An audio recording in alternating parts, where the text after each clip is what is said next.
Good day, everyone. What's up from Iowa?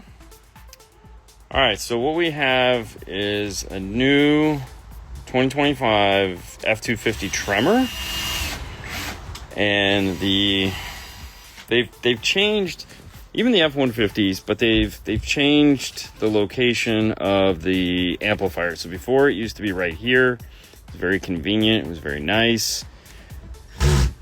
Now it's located underneath the power window motor, and this is the new Amp Pro FD32 because it uses the new A to B harness, which is no longer a USB.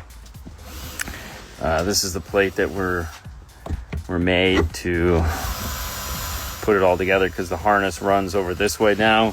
Does not come from this side of the car. It comes from that side of the car. So if you haven't had a chance to see one of these yet, and you're like, where the heck is it? It's the same amp, but it's just located here now. Fantastic.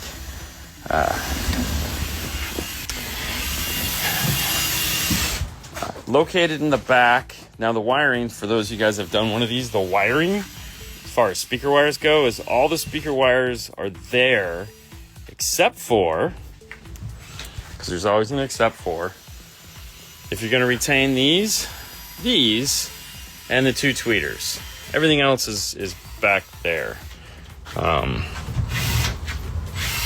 This is getting the flax three-way set.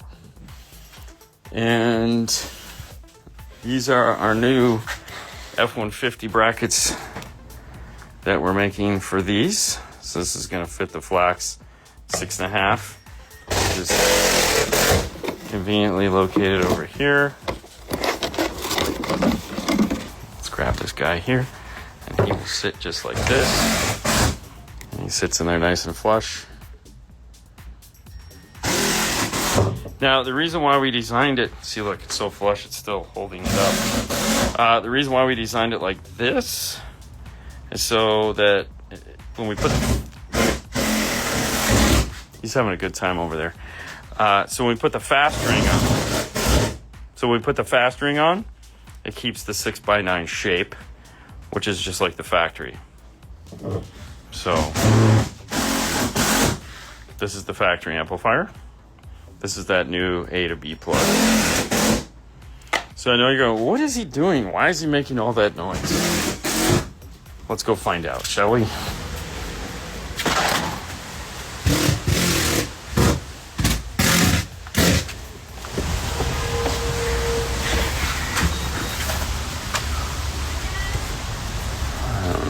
It's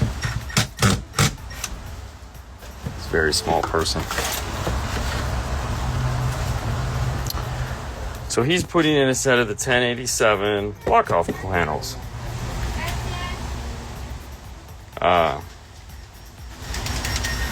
the customer was nice enough to do the sound treatment, so they used the Stinger Roadkill Ultimate. The only thing they didn't do was they were going to put these on, because they put them on the back door, and they were like, I can't get the door panel back on. And we're like, yeah, because they took the sound treatment all the way down. So as you can see, Fernando drew this nice marker line here, and we removed the sound treatment that he had covered up the hole with, and then we were able to get these on. So pro tip, if you're going to use the block off panels, take a pencil and mark where this area is, so that when you're putting on your sound treatment, you don't cover up the area this is going to sit, because these need to sit on the metal. Right, Fernando? That is correct. That is correct. It has, as you see, it was... So you got a factory nipple, factory bolt, factory nipple. And they had all this covered, and so that's why they couldn't get the door panel back on. Mm-hmm. So that's what he was doing. The nice thing is these are aluminum doors, so you don't have to worry about rust or anything like that, which is fantastic. This guy's going to come out, and we'll put that flax 6.5 in the door. And the really cool thing, this is the best thing ever when it comes to F150s. The flax tweeter drops right in. You don't have to do nothing.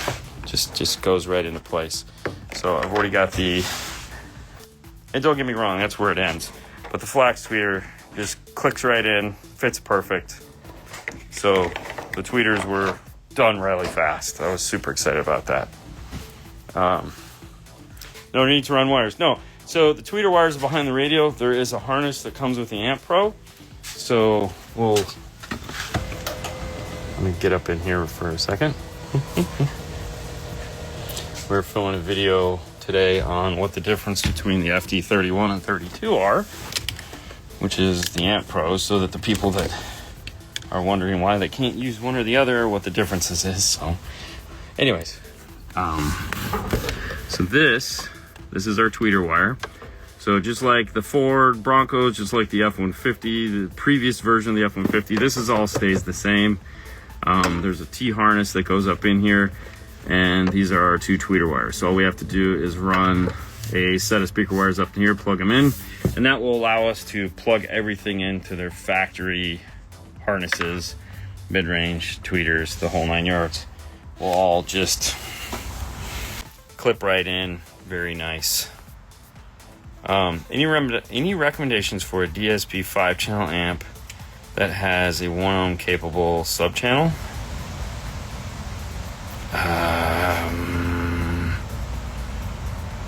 DSP 5-channel. DSP 5-channel amp with a 1 ohm sub-channel? Because audio controls 2. The new app? New Epic? No, DSP. With 1 ohm stable? No, DSP 5-channel 1 ohm stable. I don't know what the Audison is. Maybe the Audison? Most of them are going to be 2 ohm. Or you do a Kicker LX amplifier with the Arc Audio PS 6 to 8. That's also an option. I have some of the SGS block-off plates for the 2000 or 2021 Silverado. Spendy, but worth it. Well, they're made out of really expensive plastic, so you never have to worry about them going bad. Yeah, but they don't have DSP. Yeah, so the Rockfords don't have DSP, so those won't do you any good. Hola, gents. What is Jeffrey? Yep. D5 1300 is... what? I thought it was 2 ohm. You check the audio control D5 1300. JL might have it in the VXI line. I don't know.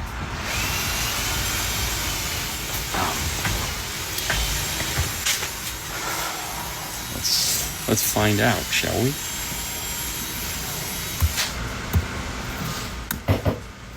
Audio control, installation. No, we just shop all. Amplifiers. All right, let's see what we got here.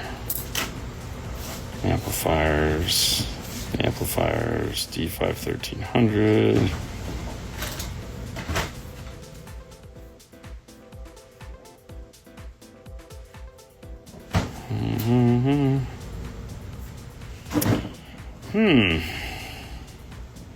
Read more.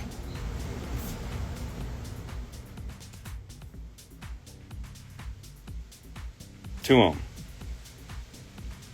D5 1300 is 2 ohm. So maybe the Audison. Okay.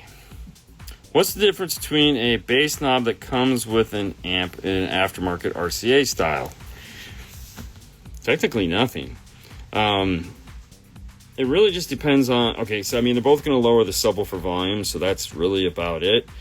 When you're doing an RCA style, you know, you have to go out of the source unit into the bass knob, RCA, and then RCA back. Sometimes people will run RCA up, RCA back.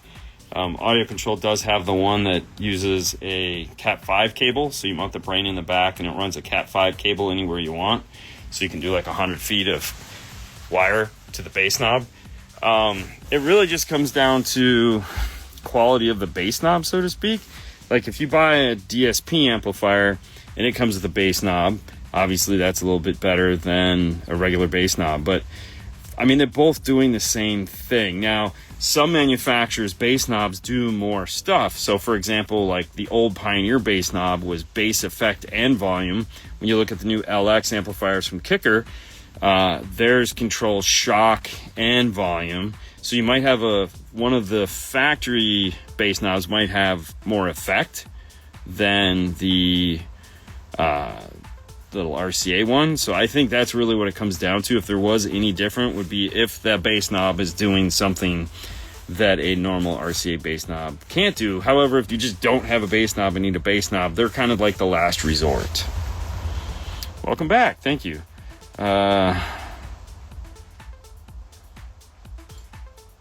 Oh yeah, okay, so that's not good. Let's not do that. Dodge Durango tweeter wires in the door or in the kick or behind the radio. I would just go behind the radio. If it doesn't have an amplified system, I would just go behind the radio. If it has the amplified system, then go to the amplifier. But yeah, so because if you go behind the radio, you can get a T-harness. I mean, you can still cut them. Finding them in the kick, actually, it'd be easier just to go to the tweeter. I mean, at that point, my thinking as well. Okay. Oh, what's up? Us Mexicans from Texas. What's up? What's up, Mr. Berg? For novice tuner, better to run passive or active three-way when using a DSP. So you're not going to be novice forever, and setting the crossover is probably one of the easiest things you could do, because like most manufacturers will help you with that. Like if you don't know, they don't want you to blow their speakers, so most of them, I mean, there are some that are really kind of jerks, but for the most part, they'll tell you what your crossover point should be. The reason why I said is like you're not going to be a novice forever, and an active system will definitely sound better future. Maybe not right this moment as you learn how to tune the car. Now, if you have no intentions of learning how to tune the car, you just want to put it in and walk away from it, then obviously going passive is going to be the much easier way to do it. Less resist, just like simple, get it going by tomorrow and everyone's happy, just so you don't plan on ever like moving forward from it. Factory Warhorse bass knob is very nice. I can't find my bass knob. Really? Come on, you know exactly where it's at. Good deal. You're welcome. Amplifier. What is your opinion on Audio Frog's GB series for front stage? Do it. They're fantastic. Like, the GBs are like awesome. Very nice. Great sounding mid. Amazing sounding tweeter. I mean, if you're looking for a positive review, 100% go for it. You're not going to be disappointed. It's very musical sounding. Very nice. Solid mid bass. Good mid range. Tweeters are smooth. The GBs. Yeah, see, even Fernando's giving you the nod. Hi. But. Oh, hold that thought. Hello, Bobby. Behind the radio. Definitely go behind the radio. Because there again, you can go behind the radio and you can get the pack T harness, and you don't have to cut anything. It's just really clean. And you don't have to go hunting. But even still, I mean, you just go to the tweeters. Hi. Thoughts on the new Rockford P1, P2, P3s? Love them. Very excited. Known about them for a while. It's going to be confusing for a lot of you guys because you're not going to understand what the concept is, because for years now, the subwoofers, not the highs were always just punch. So that was that. There wasn't like there was P2, P3 and the punch line. It was just speakers, right? Punch speakers. And so then they decided to take the nomenclature that was P1, P2, P3, which was just the subwoofers, and that meant good, better, best. For the speakers, though, that's going to mean coaxial, two-way, and three-way, meaning components. So you got a coaxial, you got a two-way component, and a three-way component. And believe it or not, make it even more confusing, the P1 coaxials are technically a three-way coaxial speaker. And the P2s, which are components, are convertibles, so those can be coaxials. Ay caramba! It's going to drive people absolutely crazy. I love it, but they do sound amazing. After listening to them for 4 days in the truck, the MTI truck, yes, people, there again, we just play this stuff and I let people talk. There wasn't a disappointed person that listened to them. They all loved the way they sounded. It was fantastic. They were like, wow, these are really smooth. These are really nice. These are really musical. This is not like a normal punch speaker. Wow, I can't believe these are Rockfords. These are just some of the praise that people were giving us. And I was like, yeah. I mean, did you have anyone go, oh, these suck? No. Exactly, you know? And they would have said it in Spanish. So they would have been, no one would have known. How would you compare the GBs to the Arc RS 3-ways? They're both high-end speakers. I've never really A-B'd between the two. I mean, here again, this is one of those times where you have two really expensive, really high-end speakers, and you're like, I want somebody else to tell me what to buy. I can't do that. They're both fantastic. You know, if Andy was standing here, he would tell you to buy his. If Brian was standing there, he would tell you to buy his. They're both excellent. You're twisting my arm. I don't know. I don't have, there's really nothing that you can say about either one of them. Bad, that is. I have a 2011 Dodge Wrangler that I have redone several times. Yeah, there you go. Like the new baskets. The new basket. So the way I like to describe the new Rockford Punch speakers is that if you gave somebody 10 years to design a speaker, meaning they were just writing stuff down, one day when I grow up, I'm going to design my own speakers. And you just write it on the wall. I'm going to have these features. And then you get a group of guys all together, maybe a girl, who knows. You get a group of people together, and you're like, hey, we're going to design some speakers. What features should we have? And all those guys went into their office and came back with their little Rolodex of all the things that a new line of speakers should have. That's basically the new Punch speakers. Everything you could possibly think that you would want a speaker to do, a speaker to fit, a speaker to perform, a speaker, everything. It's in the line. It's scary. Break apart crossovers, convertible speakers, things that just plug in, things that don't plug in, things that don't need wiring, things that need wiring, things that fit. They scanned 100 of the most popular vehicles on the road to get the right size speaker. So fitment was at the top of the list. Like, there's no point in making a speaker if it doesn't fit in the car it's supposed to be going in, right? Well, yeah, but you'd be surprised how many speakers they just said, well, if you really want them, make them fit. That's stupid. But that's kind of what a lot of people say. When I'm listening to music, my bass hits nice when all of a sudden the bass gets low in volume, then goes back to normal. This happens once in a while when listening to music. Bass gets low in volume, then goes back to normal. This happens. So there's a couple things that can cause an amplifier to drop out like that. It could be a voltage issue. It could be a thermal rollback. It could be a bad ground, hence voltage issue. It could be heat, meaning the amplifier isn't getting proper circulation, so it automatically just kind of dips down and then comes back once it's cooled off. The best place to start is to get some form of a voltmeter and hook it up to the amplifier where you can see it, and then just kind of ride around and keep an eye on it. When things go sideways, that'll at least give you a clue of what's going on. That's like the first step, is to make sure the amplifier is getting proper battery voltage. So if it is, then you start looking at the temperature or possibly the ohm load on the subwoofer. I love my Morel 3-ways. Morel 3-ways are okay. Depends on where you're looking at. But they're all fantastic.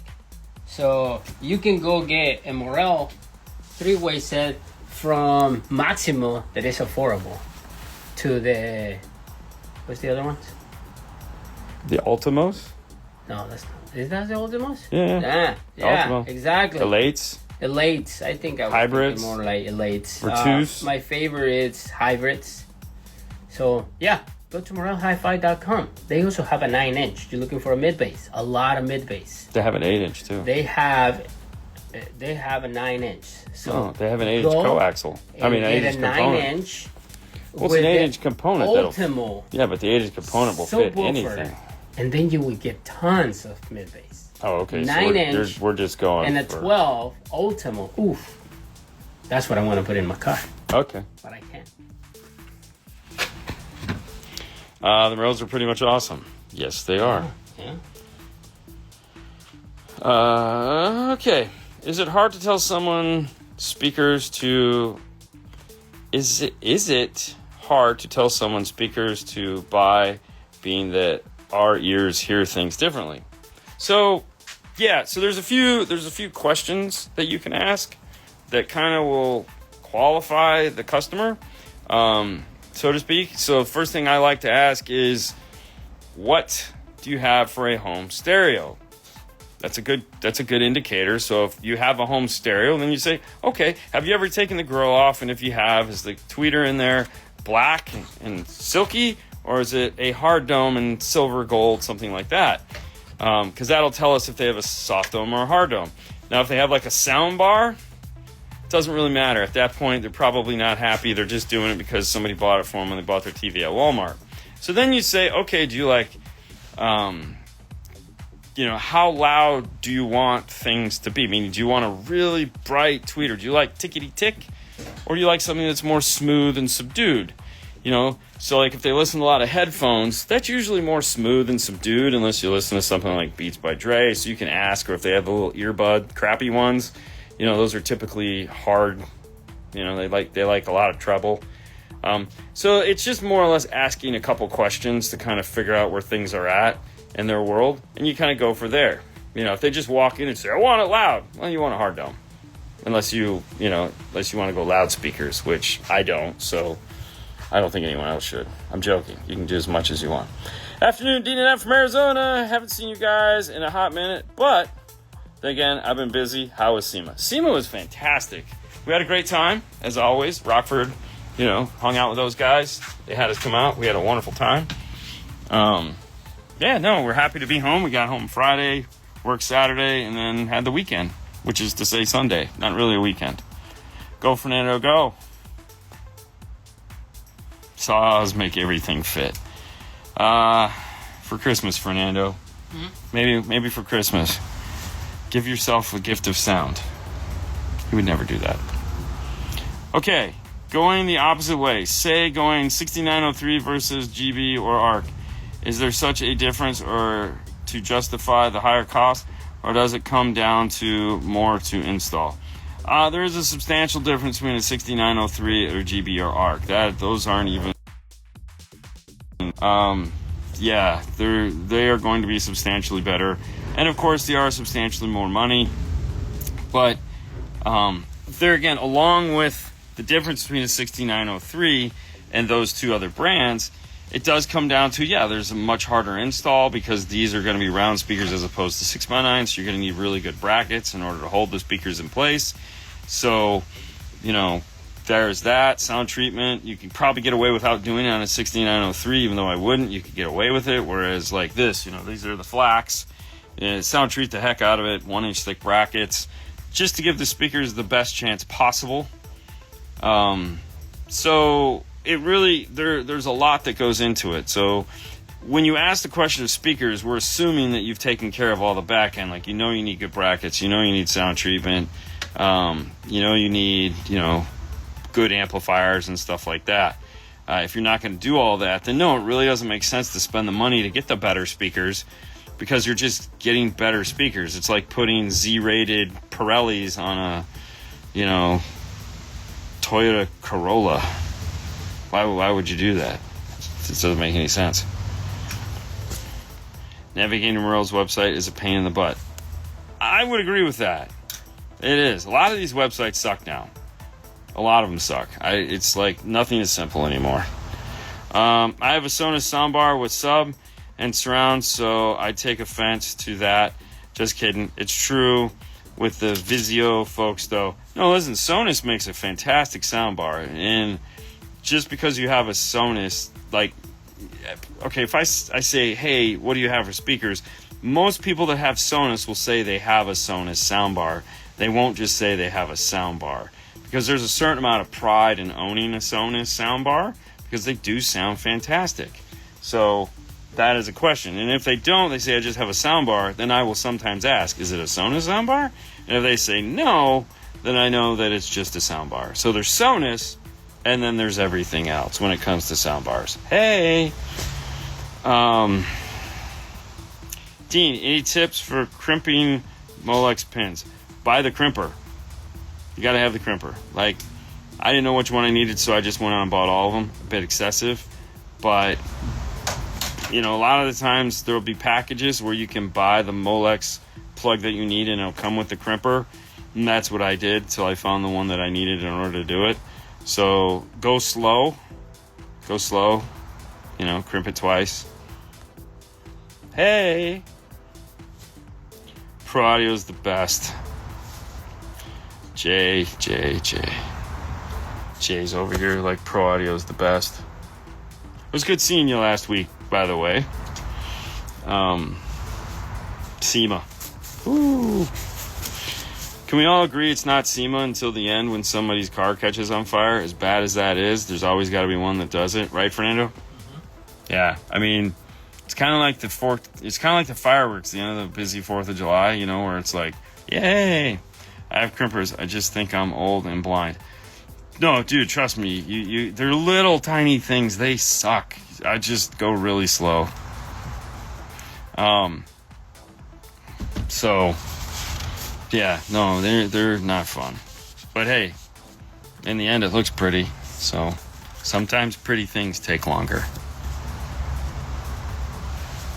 Yeah, I got nothing. Okay. I'm going to get back to work on this. I have to design an amp rack to go in this. I have to make the brackets for the top. We have to 3D print those. Those get 3D printed. So I have to pull up my thing. I think I've already done them. I just don't remember. So I'll check that out. We'll get that done. And we'll see you guys tonight at 6:30 Eastern Standard Time, because that's when we're going to do the live Q&A show, because it's Monday. You guys have a great rest of your day. You good, Fernando? Mm-hmm. All right. Bye.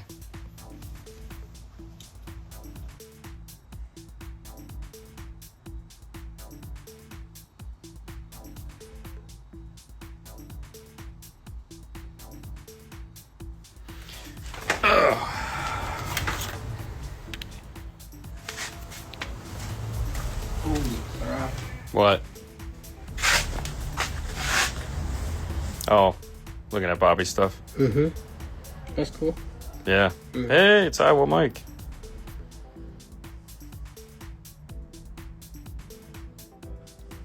It's a lot of amplifiers, huh? Yeah. That's cool. Yeah, no, he's doing a good job. Good day, everyone, and welcome to day 2 of the F250 build. We're actually done with the exception of tuning. We haven't started tuning yet. It's like 4 something here right now, so kind of on the fence. We'll see if I'll do it. Sometimes I like waiting and doing it in the morning. Fernando's thinking hard. Yeah, I don't know about that. But yeah. No. So let's kind of go through what we finished up from yesterday. And we have the fuse holder. So this is an F250. So this is a diesel, which I don't think Fernando took that into account for when he cut the wire off the spool. Because there was you didn't realize this was a diesel, right? Because you just cut the wire. It's not an F-150. I thought it was an F-150. No, it's a 250. I know. It literally giant. There's a 12-inch. Because remember yesterday, Eduardo called. Yeah, this is the truck he wants. Yeah. He and I were talking about that. Yeah. Anyways, that's why I was like, why is there all this scrap up front? I know. I was like, holy shit. Yeah. Anyways, the 250s are nice because the fuse holder can go here, bracket, made it, bend it, do all that fun stuff, power ground. Nice short run. Otherwise, it would have been over there, but that would have been a pain. So anyways, fuse holder is mounted in place. Basic bass knob installation. Woo! Excuse me. basic base knob installation. On the F250, there's actually something here and there's something here, so the base knob needs to go right here in the center. Previous versions of this, if you have the flat version of this where there's nothing here, doesn't have these ridges, the base knob can go in this area, but not for this guy. And of course, this one actually has the function that is usually missing, so it just went right in the middle. And normally we try to put like a panel here, but because of these ridges and how narrow the base knob is, there's no way to do that. So it gets this, which is fine because it's just a knob. And the knob kind of matches. Got a silver. This is silver, so that's pretty cool. It'll all fit in. Radios in, dash is all back together.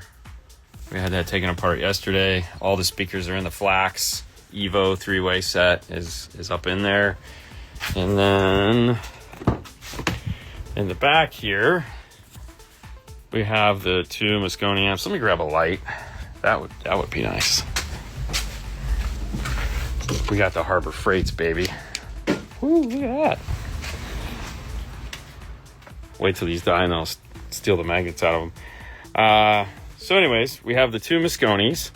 The first amp right there, that is the 1000 watt Moscone 1001. And then this is the Moscone 8 to 10. And that is his logo. So put the logo in there. This is, yesterday we talked about where the A to B interface goes here now. It's not over here where it used to be. So it's hidden and bolted into place behind there. Toslink cable comes out and plugs in the amplifier. That's the USB right there. We're waiting to plug that in, but that's it. Little Toslink comes right out. Everything else gets soldered together to the harness and just comes through the main there and plugs in. So, and then we repinned their harness with 2 RCAs to jump over into this amplifier. So that made really simple connection. Not much on the power wire. It's just, oh, broke it. But yeah, pretty simple 2 amp hookup. I'm really starting to dig these connectors. Obviously the Blackbird, Nighthawk, and the Falcon all have those. Moscone has them on the Picos and the ones. I just enjoy having that simplicity of making a harness. It just plugs in instead of having to do all that other silly stuff. So it's kind of cool. I'm starting to. At first I hated it, but now I'm really enjoying it. All right.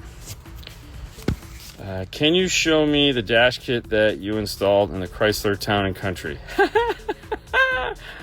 I don't even know which one it was. Hold on. You guys are really stuck on that Chrysler Town and Country.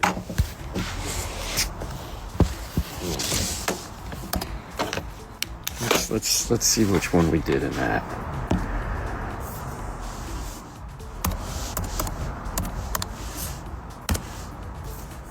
Make Chrysler year. No idea. Pacifica. Radio Solutions. Without amp, yeah, sure. Yeah, so they don't make a dash kit for that. So it's going to be a Metra dash kit. So we use the Metra dash kit. So whatever Metra is recommending for it. We are hot, 84 degrees. We are not. We're actually quite cold. It was 38 degrees this morning at 5 o'clock when I went to the gym. As you can see, I'm wearing a hoodie right now. It's actually, this is cold for me. What's the temperature right now, Fernando? 59. It's 59. The low is gonna be 37. So apparently in South Florida, because it's even colder there, the iguanas are just dropping out of the trees, which is kind of funny. That makes hunting them really easy. So I hope everyone is taking advantage of this cold weather and popping a nail through their heads, throwing them into the trash cans, because they are an invasive species here in Florida, and they like to. They're not fun to have. So we have chameleons, which are the small lizards, and those have been here forever. But the iguanas are destroying our ecosystems, kind of like the lionfish. So kill them all, let God sort it out. Okay, back to this truck right here. The Evos are in the door. The flax. Let's see what this light does for that. So you can see those. Made the custom brackets for those. Made the custom brackets for the top. The tweeters just snap right into place. In the back, he wants rear fill. So he got the coaxials, which are fantastic. And like I said, everything is powered off of these guys. So use the T-Spec power distribution. The one thing I don't like about this, just in case anyone cares, is that they should have designed this so that it can be put on. There's like no top, meaning you can just take it off and you can put it this way or this way. And they didn't do that for some reason, probably because they just weren't thinking. And because of that, like the logo is upside down here, which yeah, it's not a big deal. I mean, it's just the logo, but that's the type of crap that really irritates me.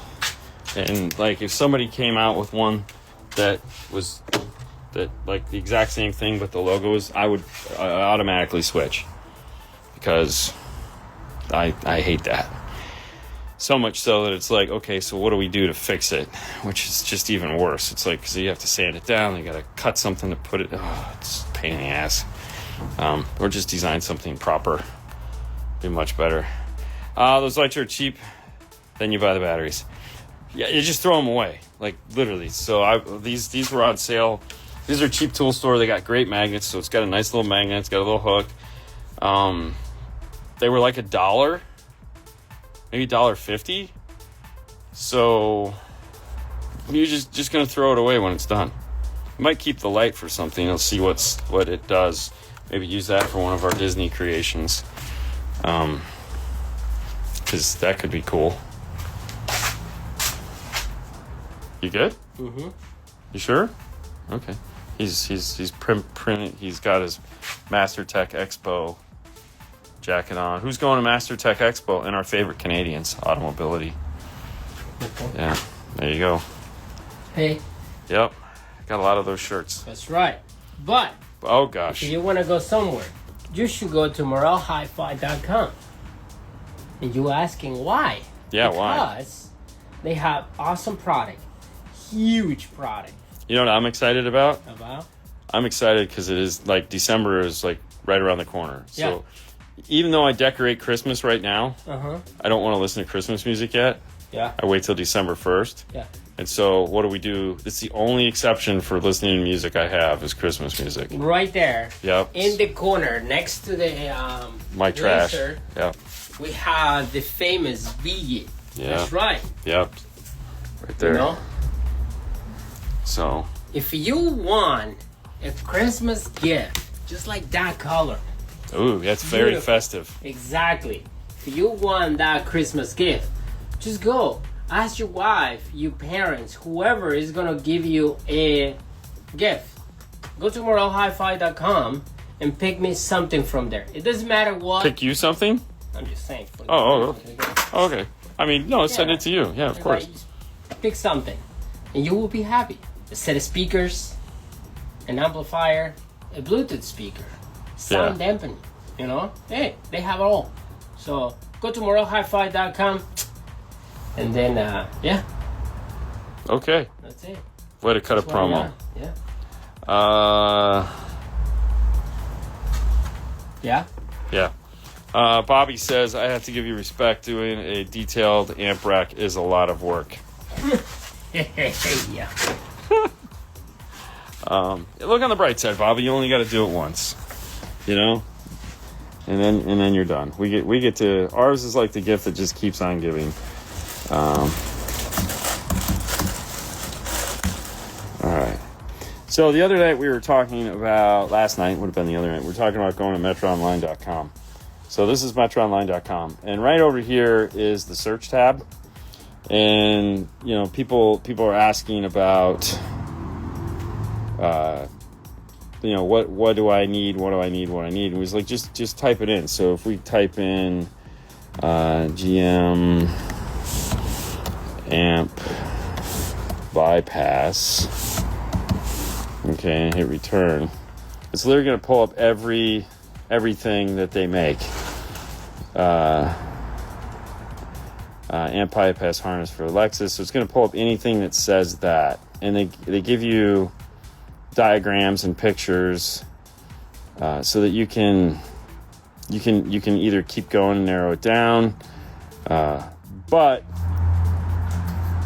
you can also go back to the main page and you can select a year, like so we'll say 2020, and we'll say select it. In this case we'll pick a Chrysler and Town and Country. Oh, that's a Voyager. We'll pick Town and Country and get parts. So here it's going to tell us the size of the speakers in the car: 3.5 6x9 6x9s, which is they got about an 80%, positive. Here's the antenna adapter. Here is the opposite antenna adapter. So you have a male and female antenna adapter. Here's if you want to add a power port. So this is an adapter to add a power port to the cigarette lighter, so you don't have to cut into that. Speaker harness, brackets, another speaker harness, more brackets.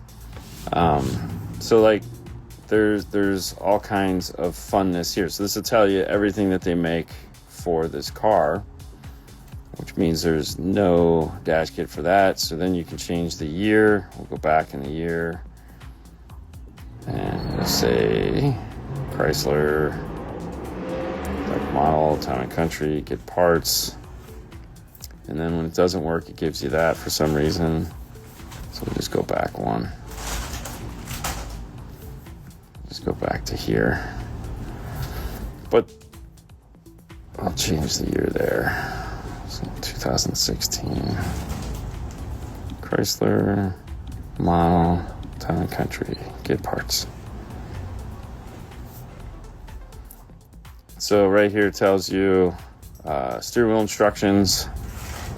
Here are the dash kits that are available for it. Here are the smart harnesses that are available for it. Here is the entertainment harness. We can turn the page. Here's headlights, antenna navigation harness, more harnesses, speaker brackets.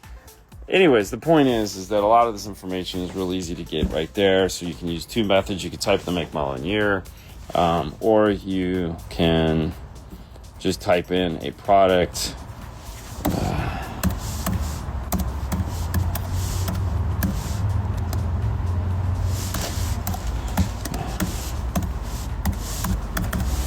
So Google also works pretty well. So I'm trying to find something specific.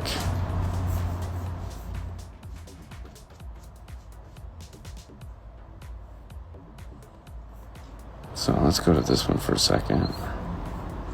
So this is a harness for a Dodge Ram amp bypass. And so right here, it's showing you what the harness looks like. So if you have the harness in the car and you've seen it, this will allow you to count pins and figure out if it is the right harness for your car. So they give you all these pictures, and these are the things that, people are like, where did you find that harness? This is what we do. We just literally go onto that and we'll look until we find something that's close enough, and that will allow us to have what we need for the vehicle. Are you going to work on a Chrysler Pacifica in the next stream? No.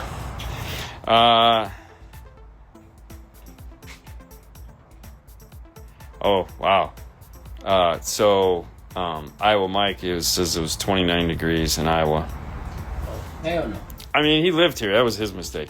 Good afternoon from New Mexico, says Mike. What's up? From Old Mexico. From Old Mexico. I have a JP Audio. I have a JL Audio Fix 86 that I want to install in my 2015 or 2025 F250, and an amplifier for the door speakers. So if it's a non-BO system, so like if you have a base audio system, then go for it. That'll be fine. That'll work. Yeah. T-harness, PAC sells a T-harness for that car. So just it's the same as the 2024. Yeah. So you can get the 2024 T-harness for that. You do need load resistors because that does not have load resistors. So I would recommend picking up either some greens or purples. Depending, you might need the purples depending on that piece, but that's another conversation. At least the greens. And then, yeah, you're good to go. Now, if it's a BO system, then you're going to want to not do that, and you're going to want to get the different strategy. Totally different strategy. Yeah. Deanna, I was going to ask you a question, but I know the answer, Morel. Okay, there you go. I have one in blue, fantastic speaker. Oh, the biggie, yeah. Ooh, yeah. Is the 25 Days of Christmas giveaway coming back in December? No. All right.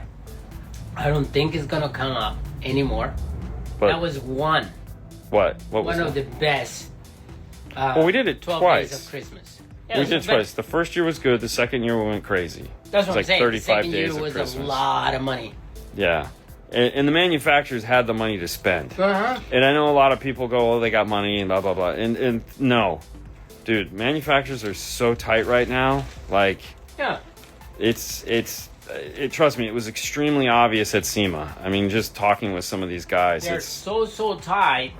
It's like, I don't know how they plan on making money because they're sure as heck afraid to spend it. So, good for them. Mm-hmm. Can you show... Okay. metraonline.com.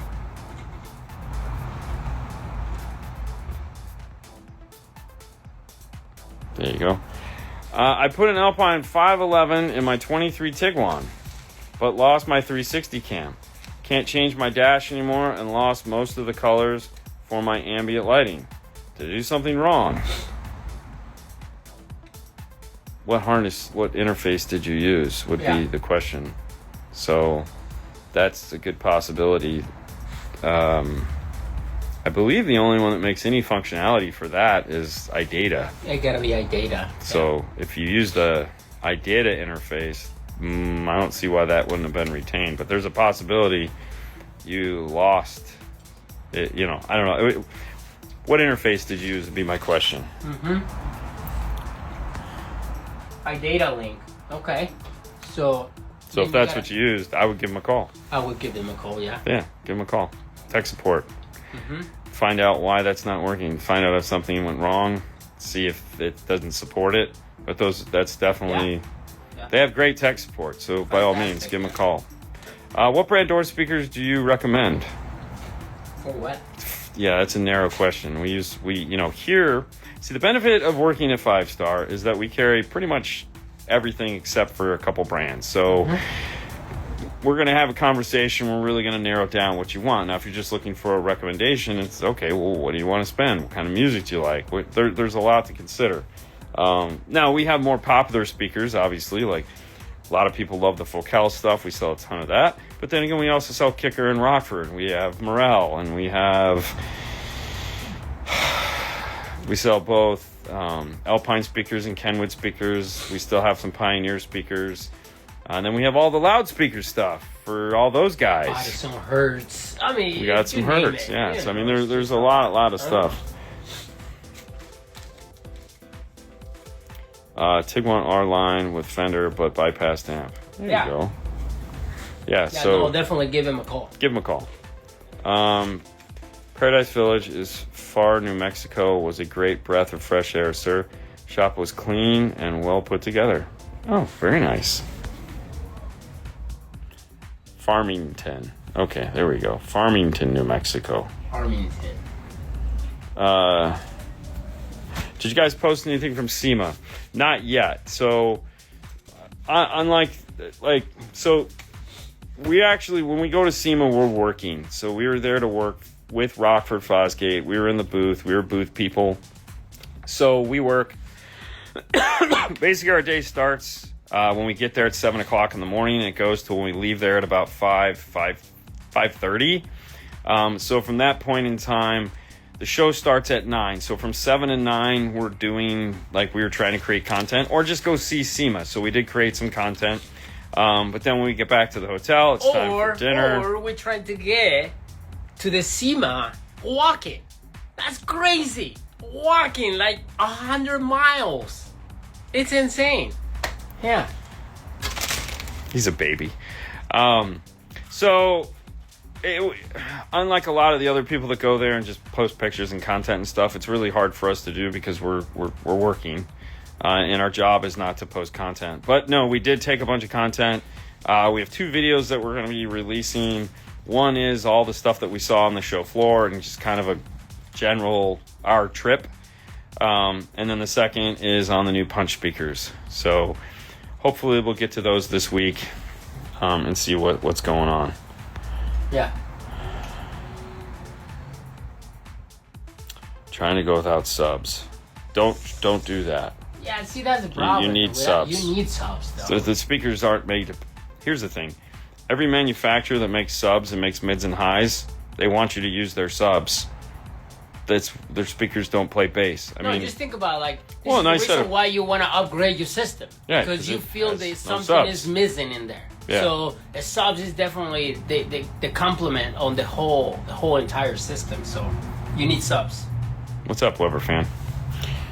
Kicker CS series. Very nice speaker. Very nice. I love Benjamin. it. Yeah, I love the CS. Price? CS. Price, Sounds performance. great. Yeah. Where can I look at your... You really can't. Because we don't sell it online. So, do you all see Crunch by chance looking to do a flea market build? No, they weren't there this year. There was some off brands like that, but no Crunch. Well, that no, was, they were there. Yeah, MB Court. Yeah. No. The brand was not. Yeah, the there. company was there. The brand was not there. Yes, so the company that owns Crunch and Hyphonics and MB Court was there, but they were just showing the MB Court stuff. Yep. Which we will be doing some work with here soon. Hopefully, finally soon. We had some meetings while we were there with them. Because we're gonna do they have the new Toyota Tacoma, Jeep Wrangler, Jeep Gladiator. Yeah. And a Bronco. They have the Bronco kit, too. And a buddy of mine has a Tacoma that we've done work with in the past, so we're going to be getting one of those to put in there. So I'm actually pretty excited about that. But... No, Mike put something like, it's just down the street. Let's just walk. No, it's not. It was, dude. We walked everywhere. So Mike dropped us off at the Virgin. Mike, just so you know, we walked from the Virgin to the Cosmopolitan and had dinner. We walked from the Virgin from the Venetian, from the Venetian to the Virgin. Yeah. And then obviously every night we walked from the convention center back to the Virgin. And then we walked 2 mornings we walked from the Virgin to Arizona. Because that's how it felt like. It was from there to Arizona, just walking. It was insane, God. The last 2 mornings, Fernando goes, I'm buying an Uber. I go, whatever, just bill me. Yeah. I'm like, what is your problem, dude? I like walking. I will see you there. Yeah. No. So there is actually no hotel. There is that hosts SEMA. There's just the hotel behind SEMA, which is where we've actually stayed there 1 year.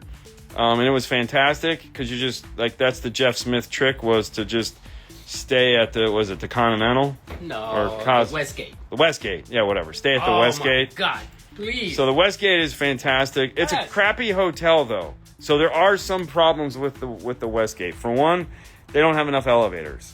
So getting up and down in the elevators, you spend 20 minutes just to get up and down the elevator. I'm fine. I have short legs. I'm perfectly fine right there. What does having short legs have to do with waiting for the elevator? I don't have to walk. Oh, Jesus. Yeah. Anyways, and it was honest. So we figured out when we walked home, it was actually quicker to walk home than to wait for an Uber. So. Oh, that makes sense because it was a lot of people. Even the cops were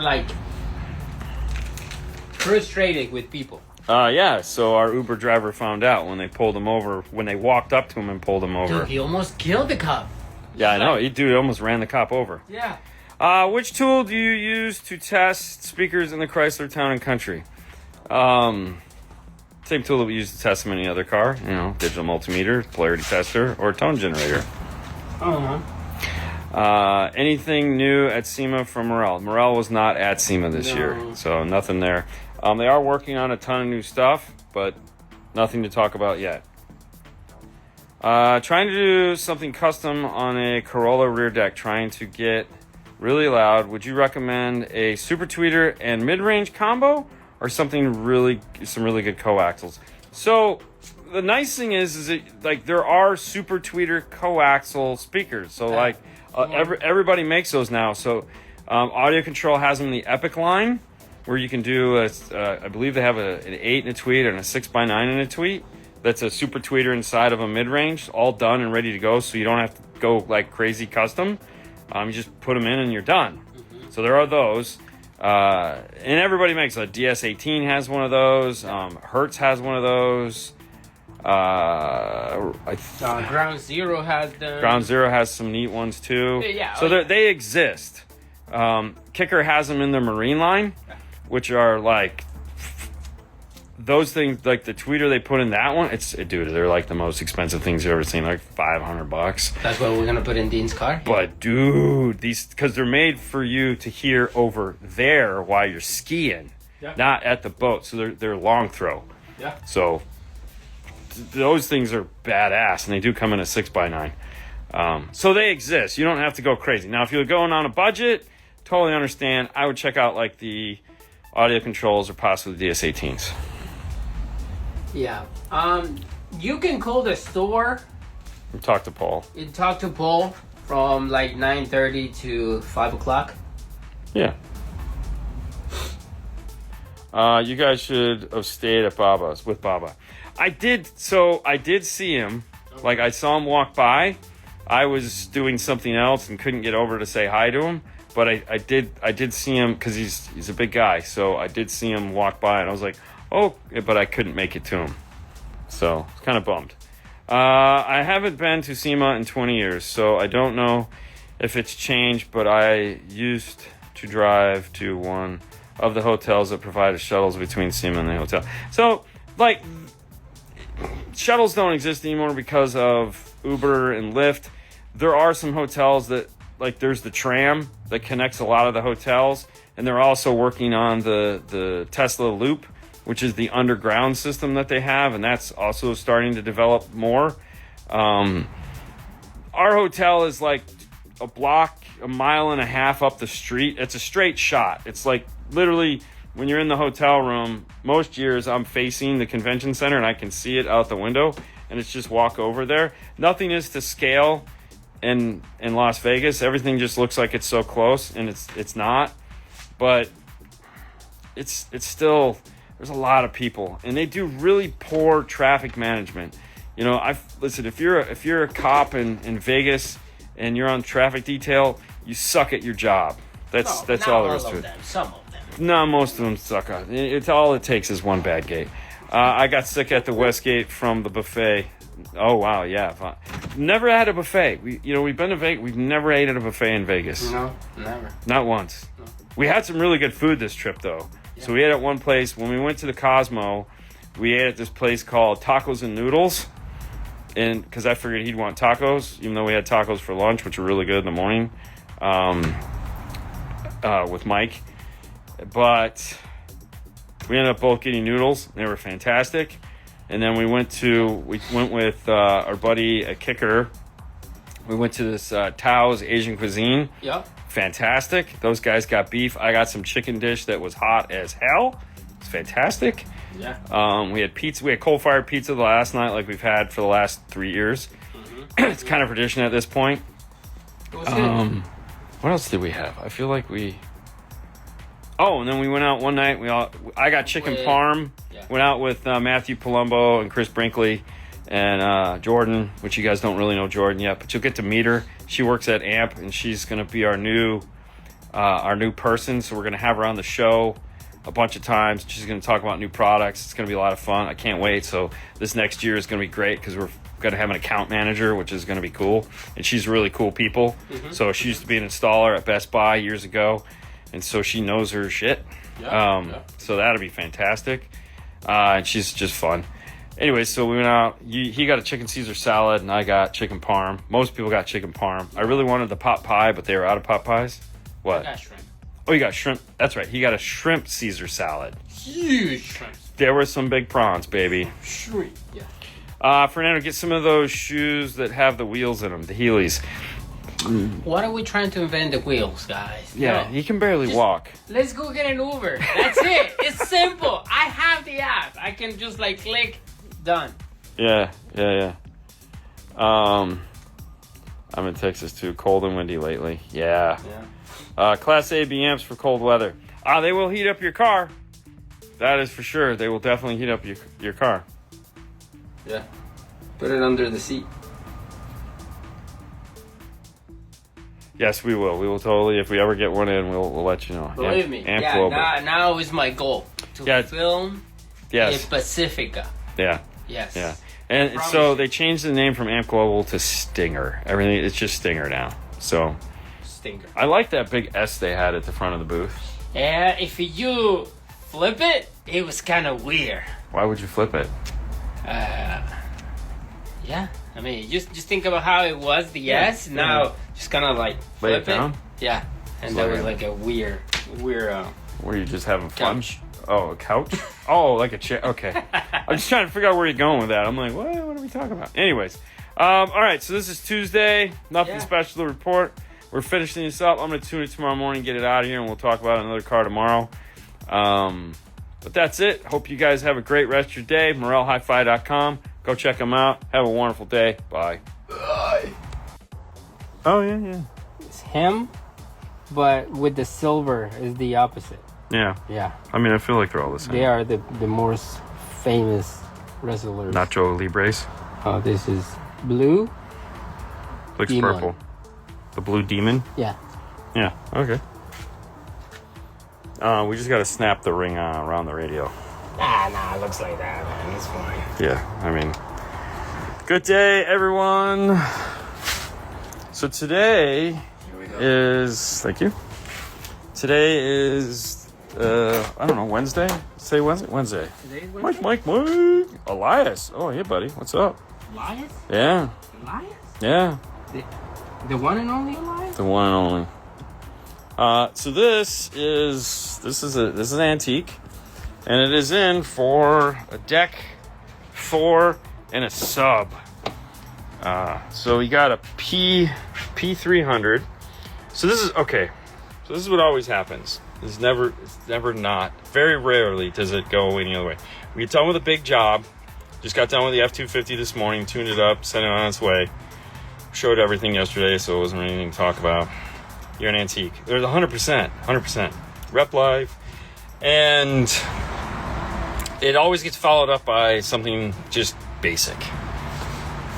Which kind of sucks, because you're riding that high, and you're like, oh man, I want something really cool. Yeah, it's not going to happen. Hola. So anyways, this got a P300. Got some TSAs. So good goodbye. And it got a Sony 4000. Here's the factory speakers. There's the factory radio.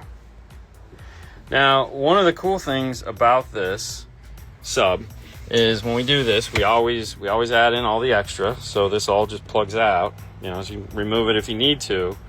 And so we went through the little pocket here on the side because this is a third row. And so the box has to sit. If he decides to put it, a box is going to sit back here. So we want to make sure there's enough wire for it to sit back here. But if they want to go on a trip or take it or do whatever they need to do, you can just unplug it and tuck it all into this pocket right here. So yeah, it's pretty cool. Originally we were thinking about doing it in this, and then we would have to cut this. And I was like, no, let's just do it there. So it's one of those things you just kind of think it through and try to make it as cool as possible for the new owner of the thing. But yeah, he did not get a backup camera, and I was honestly surprised that he didn't get a backup camera because everybody wants a backup camera. Fernando was happy. I was just surprised. So nothing too exciting. That's really it. So, you know, nice relaxing day after a big job, just knocking this thing out. You got to take a lot of it apart to do that. But now that the day is winding down, there's a couple projects I'm just finishing up. One of them is this guy right here. So this is a magnetic plate. So we just got done 3D printing this. And on the other side of it, this is one of those little candlelight things. So this is all the little lighties. And so they're gonna get craft glue gun, so it doesn't get super hot and burn me. They'll get attached around the outside of it, and when it's done, it'll look like this. Okay, and this is a Mickey version of it. So this is a 3D printed Mickey, and that one is this guy, which is a 3D printed Donald. So just got done drawing this guy out.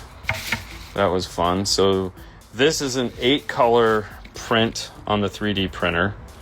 So we had to, in order to do this, we had to buy another AMS. So now we have 8 colors we can do. This one was 6 colors. That was a pain in the butt. So I was like, let's upgrade that.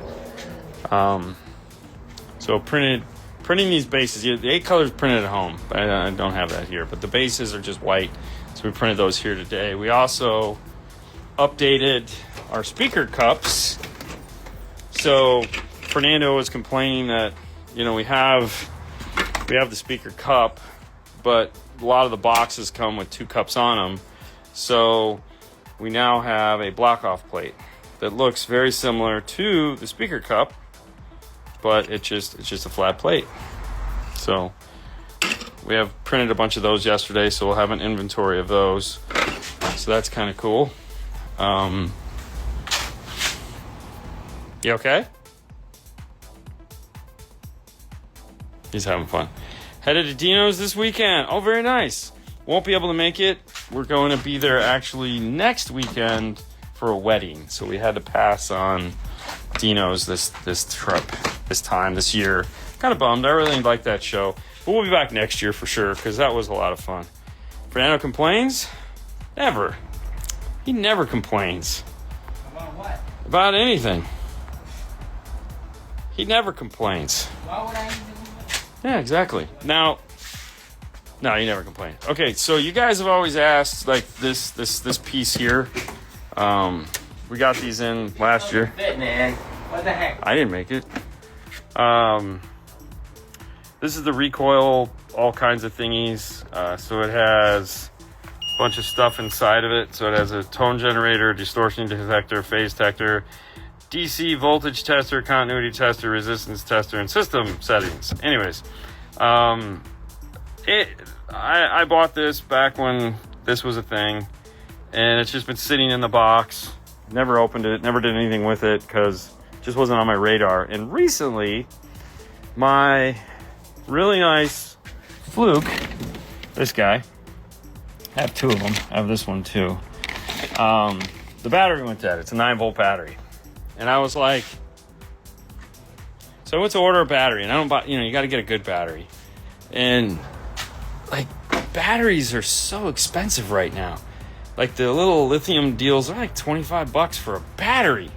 So, and it's not like I'm cheap, but I was feeling really cheap because it's a battery, and that's like, it's like Taco Bell. Like, I'm missing out on Taco Bell to buy a battery.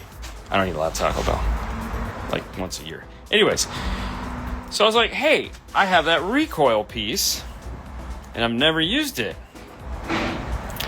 Yeah, this is Symmetry. Correct, it is. It's a controller. Somebody brought it to us. I have to make a cool plaque for it, just like we did for the, hang on. So this is a, dude, I should have had Wayne sign this. That would be cool. Maybe next time I know Wayne is going to be around, I'll bring this and have him sign it. That'd be really neat. So this was the guys at Moscone signed this for us, and we made this cool. So this is designed after the Pro. It's got the little fan in it. So we made this to hold this up, and at some point I'm going to hang it on the wall. And then we got this, and I was like, oh, this is cool, and so I want to make a plaque. And I was actually thinking about it today because we'll probably 3D print something now for this, just because we can, and it's really neat. Okay, so that's that. So anyways, back to this guy. So this guy plugs in the wall, and you charge it via USB, so it doesn't need any battery. And I know I can buy 9-volt rechargeable batteries, which I have. Like, they suck. They all suck. They all suck a lot. And I've spent a lot of money on 9 volts. I even had the cool new ones that are like USB-C chargeable 9 volts. These pieces of crap. This is crap. It's like $60 for crap. But it came as a set, and garbage. So anyways, what's up, Kip? So my thought is I'm going to test out this guy and see if this is a usable tool. So far, it's been very frustrating. It's a good idea for him to sign. I know, right? I can't believe I spent a weekend with him. I didn't even think about it. But I'll remember next time. So anyways, I'm going to try this out, put it through its paces. It has been not the funnest thing to use so far. So we'll have to wait and see how that goes. I think I've figured out some of its quirks. It's very quirky, but it might make sense in the end. So we'll hold our judgment on it until we use it a lot more. But so that's going to be. I'm gonna beat through that for the next couple months. There is an update on the new soldering irons from Martin, the Martin tools. So he's lowered the price on them. So Martin Tool Company, the former Aussie Iron. So martintoolcompany.com, martintoolcompany.com. All of the rubbers are available. This is a prototype rubber. It is actually it works great. But I've been using this religiously since my battery in my other one ran out, and I just didn't feel like charging it. I was like, oh, I have this. I should be using this. So I've been using this a lot. This is all I use exclusively now is this guy here. I don't even know where my other ones went, which is kind of scary. Okay, we'll have to figure that out next. Anyways, one of the things I figured out was it takes a little bit longer to heat up than the other one. And so I asked him about it this past week when I was at SEMA. And he's like, yes, because I had to change the tips. One of the problems with the original Aussie Iron was the tip would burn out. And so they went with a different resistance tip. And he's like, if you want the one that heats up super fast, they have them. But they will not last as long as that tip. So that tip takes a little bit longer to heat up. But it lasts a lot longer. So that's a cool thing there.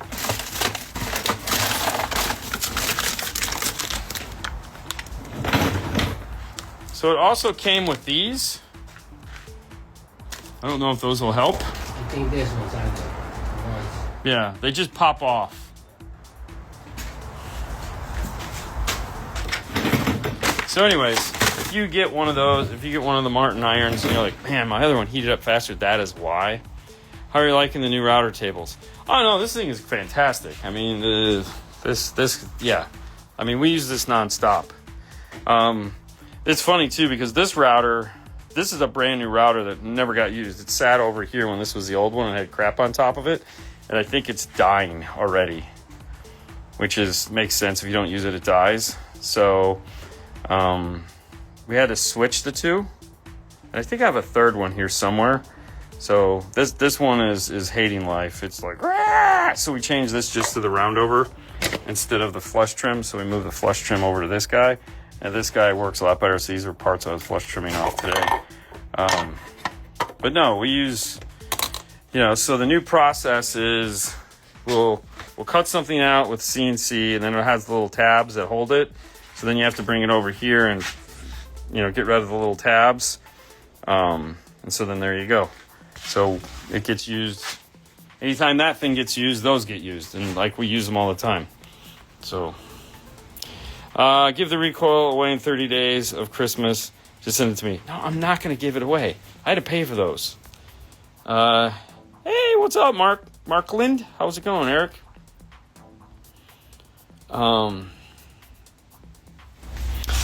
So, honestly, this is the most fun. We're having, between this and the 3D printers, we're just, yeah.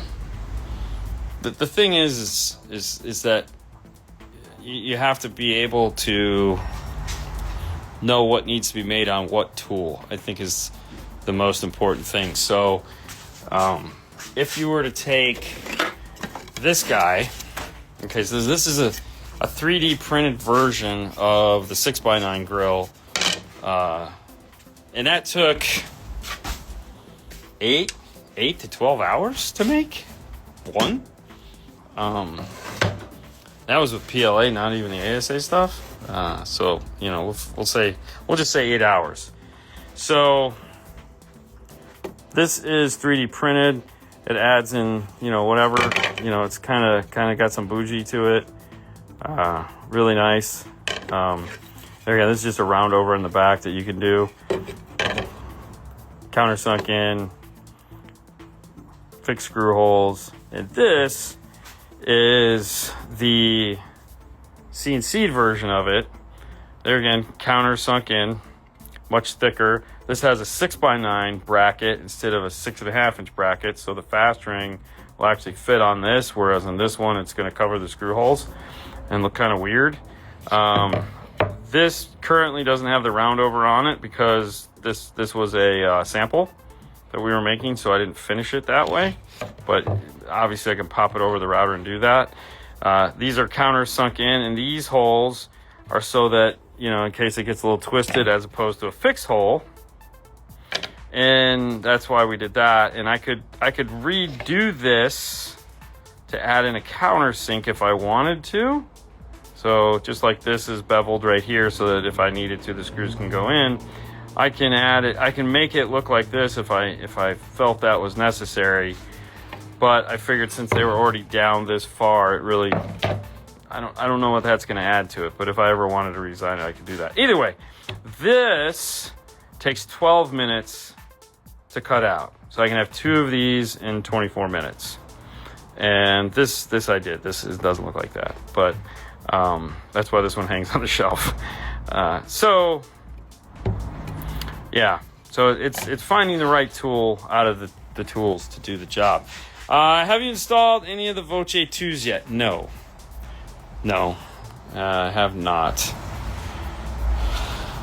So if the 3D printer is all you have and you have nothing but time, this is a perfectly usable thing and this will work great. But this is way heavier, solid, 1 inch thick, and it's 12 minutes. So, whereas, when you look at something like this little guy right here, this little cute dude here, this is a toss-up between laser and 3D printing. And the reason why we go with 3D printing is we actually will make it on the laser first to make sure it actually works and then switch to a 3D print. Because this isn't even the final one. The final one has insert nuts, actual real nuts that go into it, and they're beveled on the inside. I should probably print another one and throw this one away. But that gives us you can do much cooler, more precise stuff. There again, so you got it countersunk in there. So this just makes more sense to 3D print that. And that'll print in like an hour and a half. So not bad. What material what material is the one on the left for an adapter for the CNC? So this is Paleolite, which is basically just blown PVC. So this is for 1 inch. I don't think I'd want to do anything other than this, because the one thing that this works really well is that the 1/2 inch we're using is not. I think it's like HDPE or ABS. That stuff is a little bit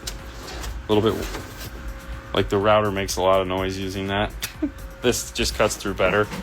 So Mainly using ASA for 3D printed adapters and such. Always, yeah. So, according to Jeremy Katz, who does a lot of 3D printing and for cars and whatnot, the best ASA to use is Paleolite's, or Polymaker. Jesus, I can speak. Polymaker ASA. So that's all we buy. We have it in a couple different colors. So like this is silver. This is a silver, and I think I have a red also. They're off the printers right now because right now it just has some PLA white because we were just printing those things for the ducks. But yeah, definitely Polymaker ASA black. The nice thing is I can print it right and left at the same time, so the stuff goes by super fast.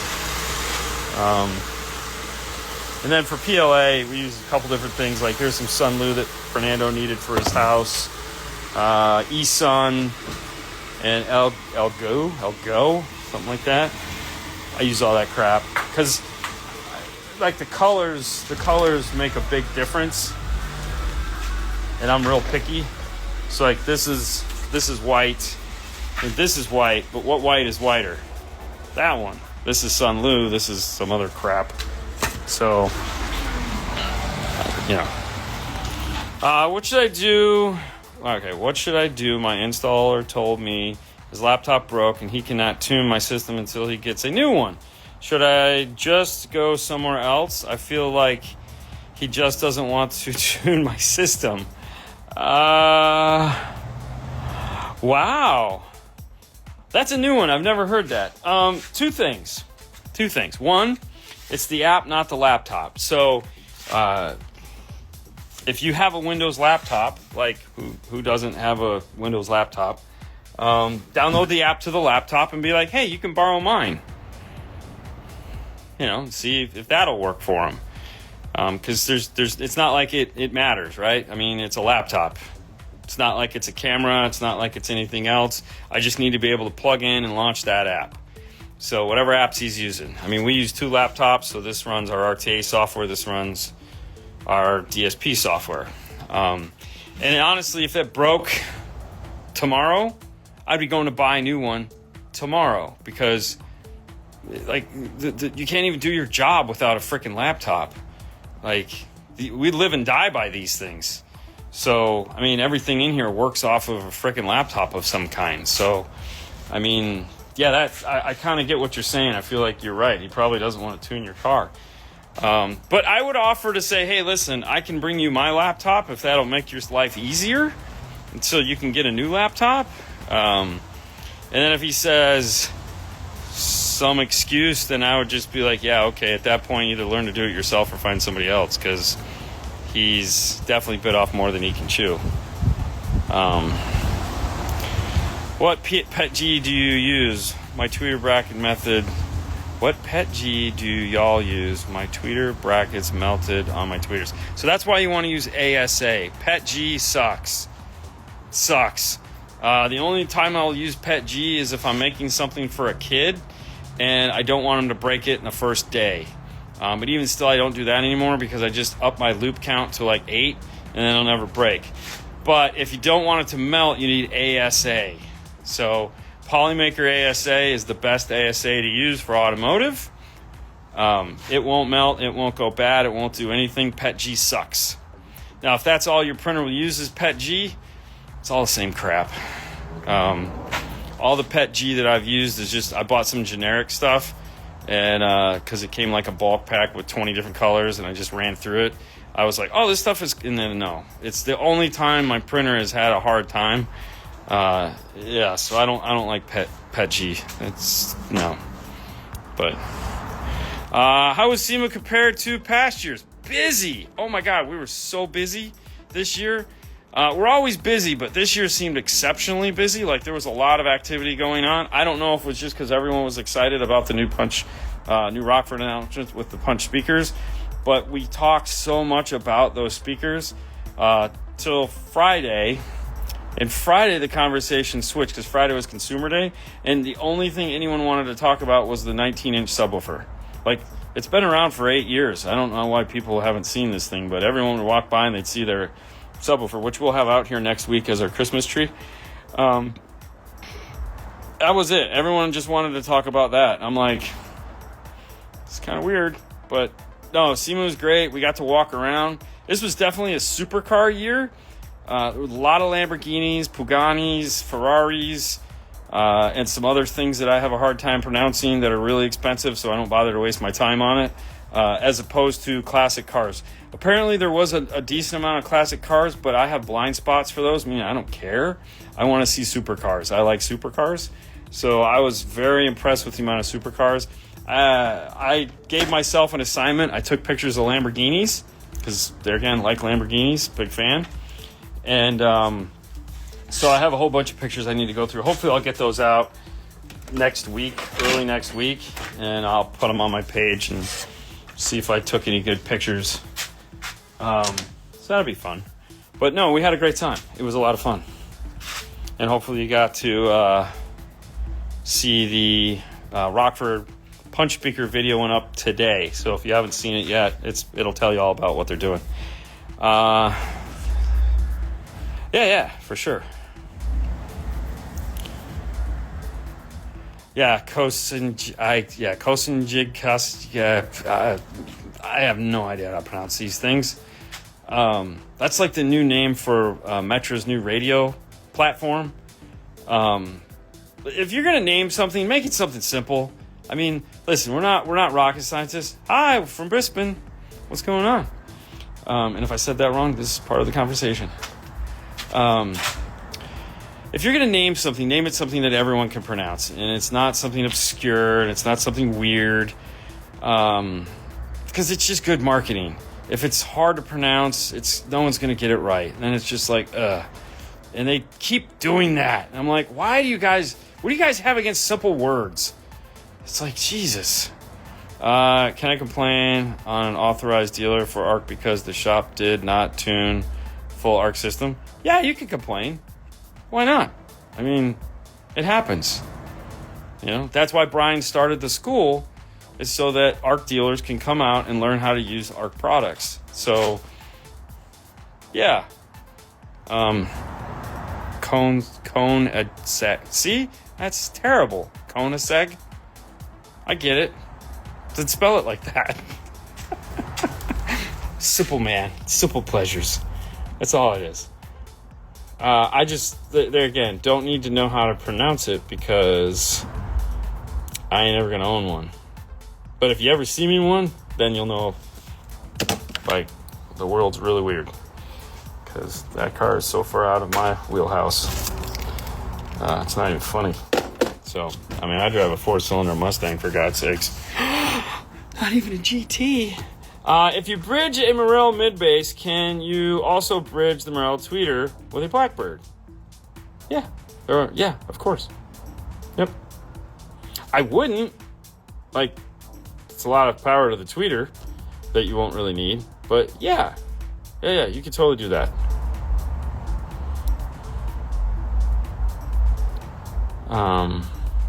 When am I having Morel sponsor? They already sponsored the show. I mean, this is, brought to you by the fine folks at MorelHiFi.com. Big fan. Love the Morels. Actually, oddly enough, Census is sitting right here. Because these are the last pieces I have to make for... Oh, no, these are made. Are these made? No, half of this is made. I gotta get those towers done. Those would drive me crazy. Ugh. So much stuff to do. It's not even funny. Sponsor of the car.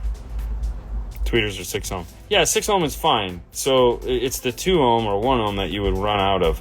And the 6 ohm is perfectly normal. A lot of tweeters are 6 ohm and they'll say 4 ohm on them just because they don't want people to panic. And most people don't know how to use a digital multimeter to check this stuff. So, but yeah, if you wanted to bridge it, it'd be at 3 ohms, so you get a little less power than the 2. Or, Lying.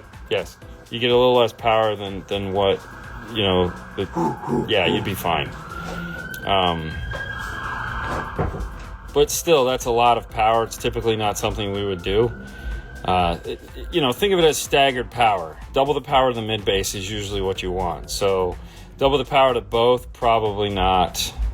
There. Have you heard of Audio Systems in Montclair? Yeah, Javier Gutierrez is the owner. Senior, junior, know junior really well. Anthony used to work there before he passed away. But yeah, no Audio Systems. Good guys. What was it that you said I needed for a JL Audio Fix 86?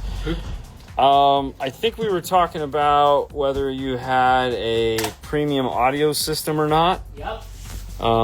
If you had the premium audio system, we suggested you get the Amp Pro or something along those lines. And then if you didn't have the premium audio, we suggested you get the T-harness from PAC as well as some load resistors, audio controls, AC LGDs. They're green ones, so you can just go to audio control or type in in Amazon, type in AC LGD, and then there'll be 3, a blue, a gray, and a green. You want the green ones. I don't have one. The one I have right now is naked and broken because we took some parts off of it. But they're load resistors, just these sandstone load resistors inside of it.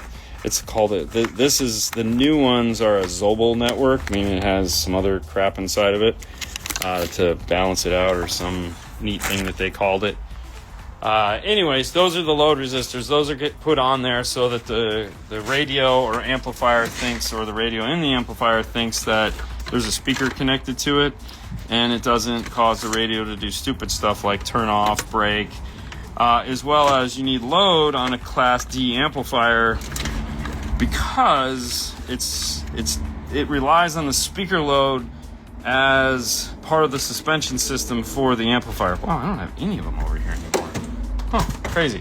So if you don't load down that amplifier, 2 things will happen. One, it's running a safety sweep, so then when it doesn't see a speaker on there, it shuts that channel off. So if you do all 4 of them, all 4 speakers shut off. And 2, it's a Class D amplifier, so it needs that power, needs that resistance on there so that it doesn't blow up the amplifier. Think of it as, the best analogy I've come up with is if you go onto a treadmill and I walk up and put it all the way up to the fastest speed and walk away, because the controller, and you're like, running, that's what the Class D amplifiers do, and that resistance adds the control back into it and makes it not want to blow up. You're gonna blow up if you go to the treadmill? Yeah, you're gonna fall on your face. Big Bobby O, tip of the day. I feel like everything I say is kind of like the tip of the day. Dean, what's the reasoning for not using ferrules on power plugs on epicenter? Because it's a Phoenix connector, and a Phoenix connector actually encapsulates the wire inside. It does a really good job of doing that. That I have right here. Yeah, so the way the connector works, this little guy right here, which is it's called a Phoenix connector, is it is designed to take the wire, and it adds enough pressure, and it is a square hole. So as your So as you have this and this, and as you tighten it up, it pulls the wire into it. Okay, so when you're looking at it, that is fantastic. And so it is sleeving the wire as it tightens up. So there's really no reason to add. And there again, it's so whereas opposed to like a normal, where you have the screw and it just kind of screws things up. Now, if you want to do it, this is the other problem too. Everyone always gets the wrong size ferrules. If you're set on doing it, I'm not going to tell you not to do it. However, if you want to do it, there's a right way and a wrong way, and everyone always does it the wrong way. So let's see how we do it the right way. All right. Let's grab some stuff. Strippers. Okay, not those kind of strippers. Let's flip this around. Okay, so here is the 22 gauge. Here's a 22 gauge ferrule right here. Okay, focus. Focus. Okay, here's a 22 gauge ferrule. Okay, what you want to do take your flush cutters and remove this stupid sleeve. Like, okay, so you actually have the ferrule. Now, take your wire, strip your wire, sleeve it, just like this. So you have this ferrule tool, like so. Come over here, cut it.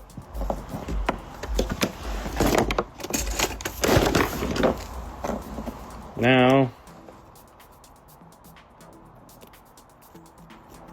open it up so it'll actually fit. Put it in at the right length.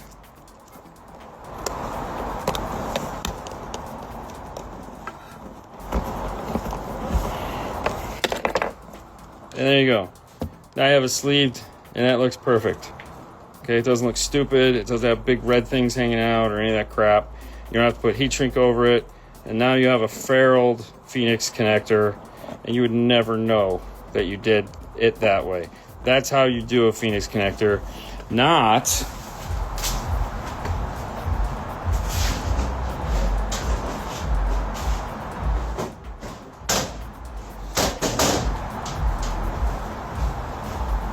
where you see the guys that like sit this and then they have, you know, these stupid things sticking out like this, and then you put 4 of them and they don't fit, and you have all these dumb ends on there. It looks like crap. That's it. So now you know. Now you know the secret. So if you feel like you need to have them just because whatever it is up here is saying I need to put a ferrule on that, do it that way, and you'll be able to sleep at night.